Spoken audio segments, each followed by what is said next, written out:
What's up everybody and welcome back to another video. For today, I'm going to be giving you guys the best guide in order to pass the new Unstable Rift that just came out into Modern Warfare 3 Zombies. Right off of the bat, the first thing I'll say is you're going to want to head in here with a few teammates. This is not the type of thing that you do solo. Definitely not for the average player. It's already competitive enough and difficult enough to do it even with a group of 3. So I definitely recommend gathering a group of friends. If you guys need people to run the game up with as well too, take a look in the description. You can be able to join my Discord. We have a bunch of people who still haven't done this yet who are all willing to go and help others do it. So be sure to check that out if you guys have not. But yeah, if you take a look at my rucksack, you'll see the select items that I have to bring in for the game. Now here's the catch.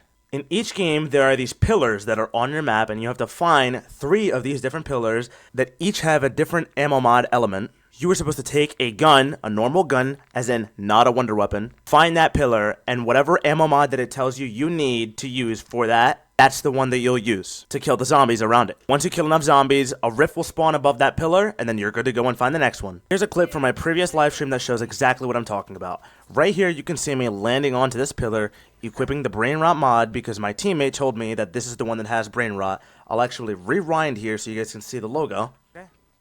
Right there. That is the brain rot logo. I understand it's a little bit blurry, or actually very blurry, but in your game it'll be a lot more clear. It'll show you whatever ammo mod that you need to use. As soon as you get to it, you activate it, and then you kill the zombies with that ammo mod. For brain rot in particular, it does not matter if the zombie kills come from an actual brain rotted zombie. You just need the ammo mod on, and you need to shoot zombies with it, even if it's not a brain rotted zombie actually getting the kills. Same exact thing goes for all of the other ammo mods that you need to use for these pillars. Now these do get pretty challenging, especially the ones in tier 3, so I reckon just having a few teammates nearby with you, so that way they can help you, get up if you go down, or even having the healing aura field upgrade as well. And once it's complete, you'll get a rift that spawns right here, and congratulations, that is one of the 3 that you need to do in your game. These pillars spawn in different spots on the entire map. Here is a map that shows all of the potential spawns for these pillars around the entire map. The spawns are completely randomized in each game that you play. So, there could be 2 in tier 2, 1 in tier 1, there could be 3 in tier 3. It is just different in each game. You have to actually go around the map and find all 3 of them. Also, the ammo mods that you bring in can also be repeated. What I mean by that is one pillar can ask you to use brain rot, and another one can ask you to use brain rot, or even all 3.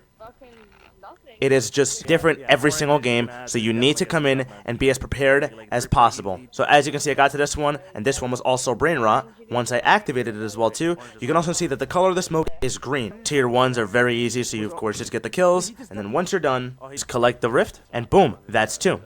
You need to do this 3 times, and as soon as you are done with the final one, the Unstable Rift will spawn in. Here is my biggest recommendation to you guys. If you have not already, get somebody who is already set up to go ahead and head over to where the last pillar is with that ammo mod that it needs. Everybody else, go to a buy station, buy everything else they need, and once they are done buying what they need, be up in the air, ready to land wherever this Unstable Rift may spawn in. The Unstable Rift can spawn in anywhere on the map, and it'll be visible to anybody in the entire map. It is very important that you're up in the air, ready to fly to wherever it spawns in. The best way to do it is to have 1, 2, maybe even 3 people or 4 people, however many you can, up in the air on your squad, ready to go inside of that rift. As soon as everybody votes yes, you guys will teleport in, and you are the group of the lobby to go into the Unstable Rift. Right over here is where ours spawned in the game. Right away, I was on the way to it, as well as my other teammate. Nobody else was going to be able to beat us, simply because nobody was in the air ready for it. This is the strat I recommend running every single game. Now, of course, it is not guaranteed, because the rift can unluckily spawn right next to somebody who just happens to be near it. But as long as you and your team are up in the air, chances are you guys will get it first. You guys can just land on it, activate it, and the countdown will start. Also, be sure to equip your other gun, whatever guns you want to use in there, so that way once you get in there, it'll triple pack-a-punch it. And congratulations, you are now loading into your Unstable Rift.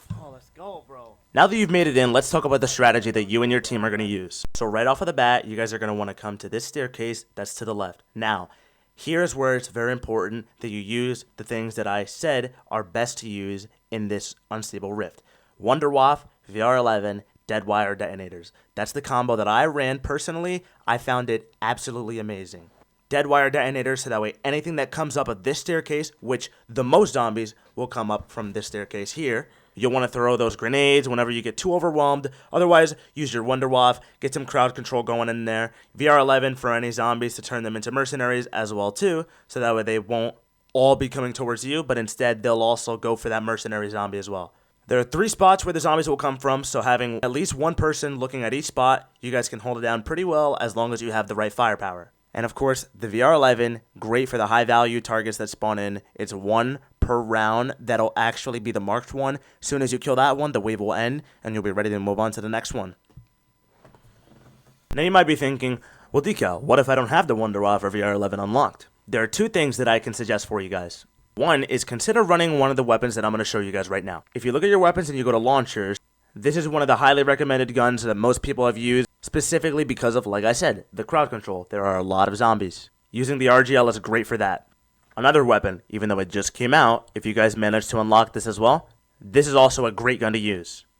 I haven't unlocked it yet. I actually plan on unlocking it later today. But this gun can actually do enough damage to one-shot some of the elites that spawn in. In other words, it'll do great damage for you as well.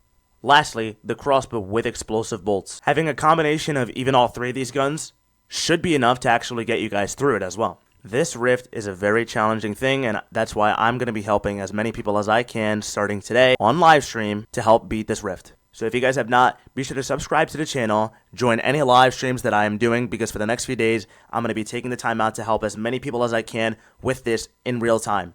If you guys have any questions as well too, let me know in the comment section. I will be getting back to every single question that you guys have. And lastly, if you guys found this video helpful, be sure to hit that thumbs up button and I will catch you guys all on the next one. Thank you very much for your time. Peace out, guys.